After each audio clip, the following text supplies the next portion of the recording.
ദുഃഖ്രാന തിരുനാൾ. ഈ ദിവസം നമ്മൾ സെന്റ് തോമസ് അപ്പസ്തോലനെ ഓർക്കുന്ന ദിവസമാണ്.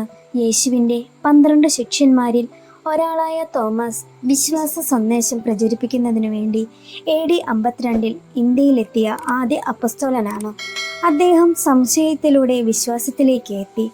അതുകൊണ്ട് തന്നെ ഡൗട്ടിംഗ് തോമസ് എന്നും അറിയപ്പെടുന്നു.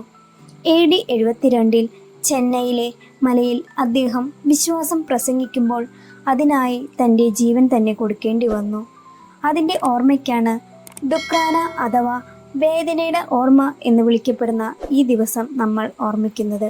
ഈ വിശുദ്ധ ദിനത്തിൽ നമുക്ക് വിശ്വാസം നിലനിർത്താനും പ്രഭാഷകനായി ജീവിക്കാനും വിശുദ്ധ തോമസിൻ്റെ മാതൃക അനുകരിക്കാം.